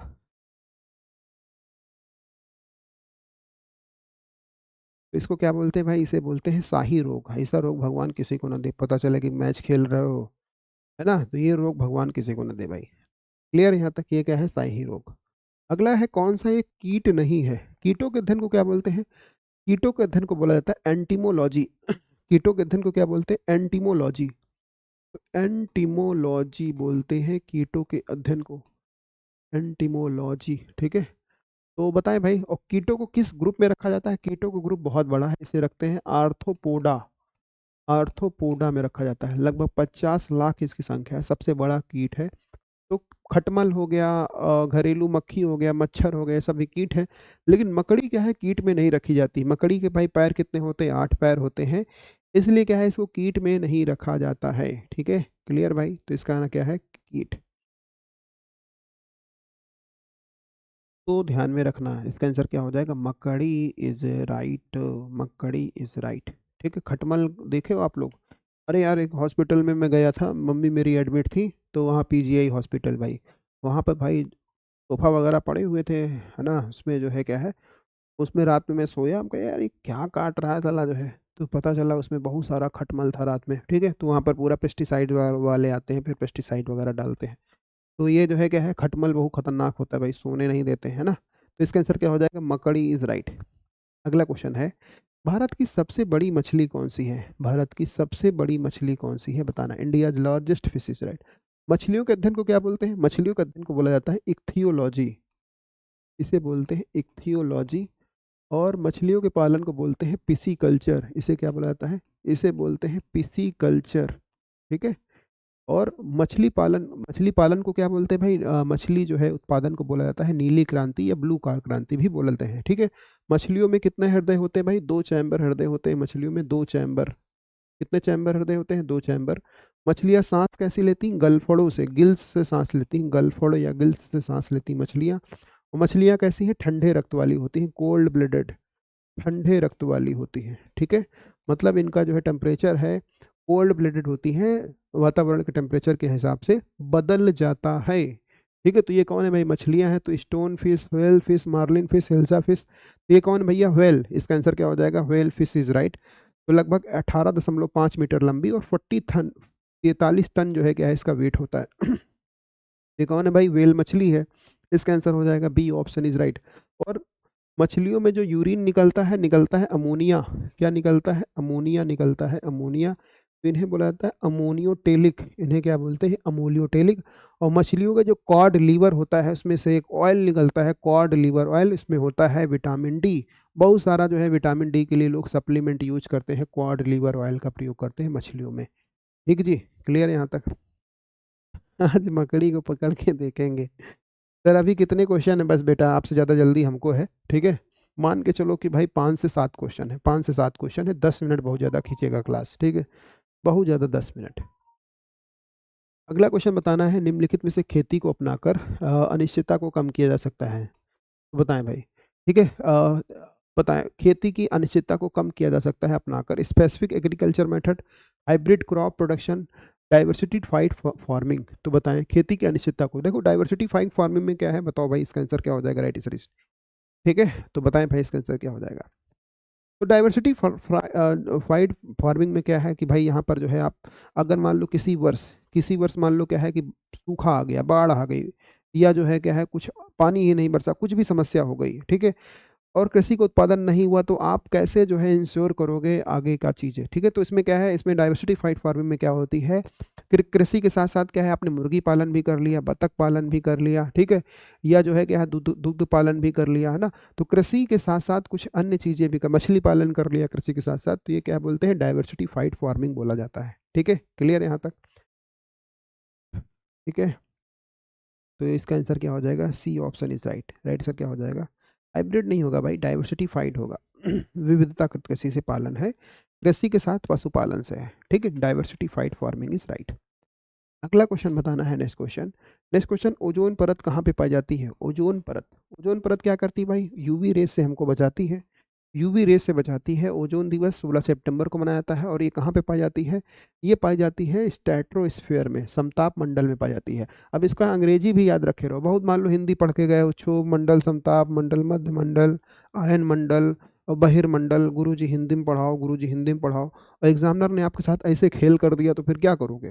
फिर तो गड़बड़ हो जाएगा आपको। तो अंग्रेजी भी याद रखो, इसलिए मैं बार बार बोलता हूँ अंग्रेजी भी ध्यान में रखो, ठीक है, नहीं वहाँ रट के गए हो कि भाई गड़बड़ हो जाएगा फिर काम। तो इसका आंसर क्या हो जाएगा? Stratosphere is right. ठीक है, आगे चला जाए, नेक्स्ट क्वेश्चन। अगला है बखीरा पक्षी विहार कहाँ पर है? बखीरा पक्षी विहार, तो ये बताओ भाई कहाँ पर है? गोंडा में कौन है भाई? गोंडा में एक रामसर साइट है, इसका नाम है पार्वती आरगा। इसका नाम क्या है? इसका नाम है पार्वती आरगा। ठीक है, और उन्नाव में कौन सी है? नवाबगंज। नवाबगंज का नाम हो गया है अब शहीद चंद्रशेखर आजाद के नाम पर पक्षी विहार। तो बखीरा कहाँ पर है? बस्ती में है बखीरा। राइट सर क्या हो जाएगा? ए ऑप्शन इज राइट। तो बखीरा पक्षी विहार कहाँ पर है? ये है बस्ती में, समसपुर रायबरेली में है, सांडी हरदोई में है। ठीक है, क्लियर है यहाँ तक? क्या कह रहे हैं, अंग्रेजी ना आती है तो फिर छोड़ देना बेटा क्वेश्चन, है ना। नहीं आती तो फिर छोड़ दीजिएगा भाई, ओके। लाख बहोसी कहाँ पर है? कन्नौज में है। पार्वती आरगा कन्नौज, ये है कहाँ पर है? गोंडा में है। सूर सरोवर आगरा में है। सुरहा ताल बलिया में है, तो थोड़ा सा ध्यान रखना भाई। अगला है उत्तर प्रदेश सूचना प्रौद्योगिकी संस्थान कहाँ पर स्थापित किया गया है? तो ट्रिपल आईटी भाई, बहुत बड़ा जो है आईआईटी के जो है लेवल का कॉलेज है भाई ये। ट्रिपल आईटी में गया हुआ हूँ उत्तर प्रदेश में, बहुत मतलब क्या है ये जो है आईटी सेक्टर का जो है कह सकते हो, आईआईटी का जो है बढ़िया कॉलेज है ट्रिपल आईटी। ठीक है, तो ट्रिपल आईटी क्या है? इलाहाबाद, कानपुर, बरेली। तो अभी मैं हाल ही में गया था भाई, तो ये क्या है? इलाहाबाद में है ट्रिपल आईटी। इसका आंसर हो जाएगा ए ऑप्शन इज राइट। तो इलाहाबाद में क्या है भाई? ट्रिपल आईटी कहाँ है? इलाहाबाद में स्थापित है। ठीक है जी, क्लियर भाई। अच्छा, पार्वती मेरे घर के पास ही है, बहुत बढ़िया। चलो भाई आगे चला जाए, नेक्स्ट क्वेश्चन। एक दो क्वेश्चन और बचे भाई, कर लो फिर इनको हम लोग करते हैं समाप्त सेशन को आज को। ये आज के सेशन का हमारा 2-3 क्वेश्चन बचे हैं, 2-3 क्वेश्चन बचे हैं, फटाफट कर लेते हैं। तो बताना उत्तर प्रदेश में सब सर्वाधिक साक्षरता प्रतिशत कहाँ पर है? प्रतिशत वाला जनपद कौन सा है?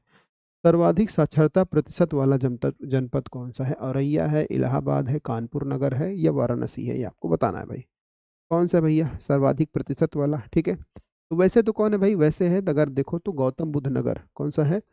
गौतम बुद्ध नगर है, लेकिन गौतम बुद्ध नगर तो ऑप्शन में दिया नहीं है। 80% साक्षरता है, कितनी है यहाँ पर? 80% है। इसका आंसर क्या हो जाएगा? कानपुर नगर इज राइट। 79.7%, 79.7% है इनकी साक्षरता। उत्तर प्रदेश की साक्षरता है कितनी भाई? उत्तर प्रदेश की साक्षरता टोटल है 67.7% उत्तर प्रदेश की साक्षरता है। साक्षरता की डिफिनीशन क्या है भाई? 7 वर्ष से ऊपर कोई व्यक्ति अपना नाम किसी भाषा में लिख ले, पढ़ ले, साक्षर है।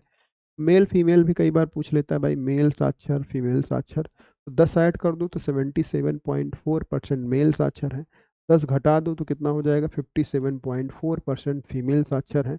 फीमेल साक्षरता में कानपुर की महिलाएं नंबर 1 है भाई, और मेल साक्षरता में गौतम बुद्ध नगर है, तो ध्यान में रखना।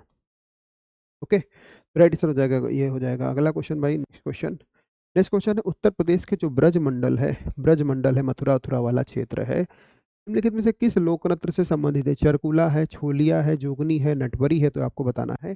तो ब्रज मंडल में कौन सा होता है, ठीक है, ये आपको बताना है।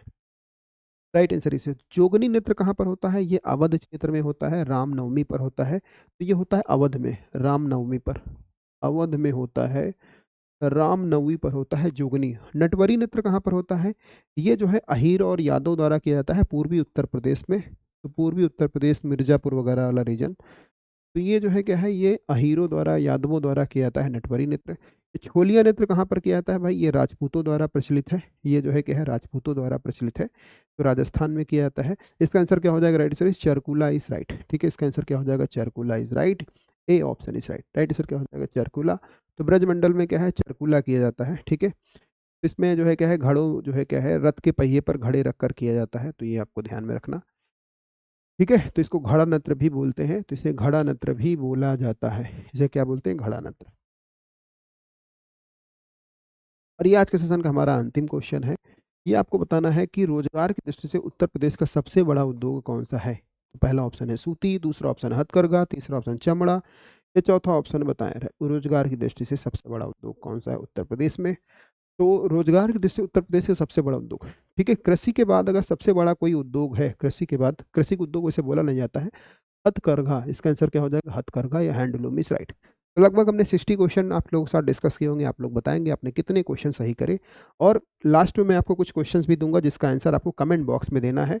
मैं दूसरी क्लास होगी तो मैं आपको पिछले 5 लोगों के नाम में स्वयं जो है क्लास में लूंगा, भाई इन बच्चों ने आंसर दिया था, जिनके सबसे फास्ट आएंगे क्लास एंड होने के बाद। ठीक है, कमेंट बॉक्स में आंसर आने चाहिए।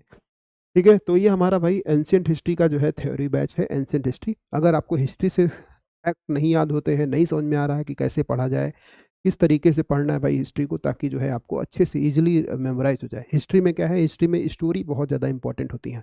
अगर आपको स्टोरी टेलिंग अच्छी है, आपको समझ में आया कि भाई कि कौन सा फैक्ट यहाँ पर ये चीज़ हो रही तो क्यों हो रही है, अगर आपको क्यों समझ में आ गया, तो हिस्ट्री आपके लिए बिल्कुल विज्ञान की तरह हो जाएगी, साइंस की तरह हो जाएगी। तो यही क्यों समझाने के लिए मैं जो है एंशियंट हिस्ट्री का बैच आप लोगों के लिए लेकर आया हूँ। तो ये फीस का बिल्कुल नॉमिनल फीस रखा गया है, 99 ही फीस रखा गया है। कोई भी एग्जाम की तैयारी कर रहे हैं तो ये आपके लिए रिलेवेंट रहेगा बैच। ठीक है, तो इसमें आपको तो मैं जो है बेसिक से लेकर एडवांस लेवल तक कॉन्सेप्ट आपको समझाऊंगा जो आपके एग्जाम के लिए रिलेवेंट है। तो 99 का ये बैच है। दूसरा, हर एग्जाम के लिए पीवाईक्यूज बहुत ज़्यादा जो है ज़रूरी होते हैं। पीवाईक्यू, तो पीवाईक्यू क्या है, एग्जाम के समझ लीजिए क्या है, बैकबोन होते हैं। तो इस बैच में मैं जो है एंशियंट हिस्ट्री से रिलेटेड 30 ईयर्स के पीवाईक्यूज कराने वाला हूँ, जो डिफरेंट एग्जाम में पूछे गए, उत्तर प्रदेश के जितने एग्जाम हो गए, अदर स्टेट में जितने एग्जाम हो गए। तो ये जो है हमारा पीवाईक्यू बैच, इसका भी फीस एकदम 99 ही रखा गया है। ठीक है, और अगर आप दोनों बैच साथ साथ लेना चाहते हैं भाई, थ्योरी और एमसीक्यू दोनों साथ साथ में पढ़ना चाहते हैं, तो इस बैच का फीस हमने रखा है मात्र 149। तो थ्योरी बैच पढ़िए, उसके बाद एमसीक्यू करिए, सीधा सीधा जो है। ठीक है, तो ये जो है ये जो है हमारा बैच हो गया। दूसरा, अगर हम लोग बताएं भाई अब इनका आंसर आपको करना है कमेंट बॉक्स में। तो क्वेश्चन नंबर 1 है, ये आपको बताना है। क्वेश्चन नंबर 1 कि रानी लक्ष्मीबाई के बचपन का नाम क्या था? क्वेश्चन नंबर 1, रानी लक्ष्मीबाई, इनके बचपन का नाम क्या था? बचपन का नाम क्या था बताना है, पहला क्वेश्चन। ठीक है, दूसरा क्वेश्चन ये बताना है कि अलमाटी डैम, अलमाटी डैम किस रिवर पर स्थित है? दूसरा क्वेश्चन है। तीसरा क्वेश्चन ये बताना है, इस तीसरा क्वेश्चन बताना है आप लोगों को कि बखीरा वाइल्ड लाइफ सेंचुरी कहाँ पर स्थित है? बखीरा वाइल्ड लाइफ सेंचुरी ये कहाँ पर स्थित है? चौथा क्वेश्चन ये बताना है, study of liver is called, study of liver को क्या बोलते हैं? पांचवा क्वेश्चन ये बताना है कि अ, वंदे मातरम गीत, वंदे मातरम गीत कहाँ से लिया गया है, ठीक है? कहाँ से लिया गया है? तो इन क्वेश्चन का आंसर आपको कमेंट में करना है। सेशन अच्छा लगे तो लाइक एंड शेयर ज़रूर करिएगा, ताकि आगे की क्लास लाने में उतना ही मेरे अंदर ऊर्जा, उतना ही उत्साह रहे कि आपको ये क्लासेस पसंद आ रही हैं, ठीक है? क्लियर है? तो आज के सेशन को हम लोग यहीं पर करते हैं एंड आई होप आपको सेशन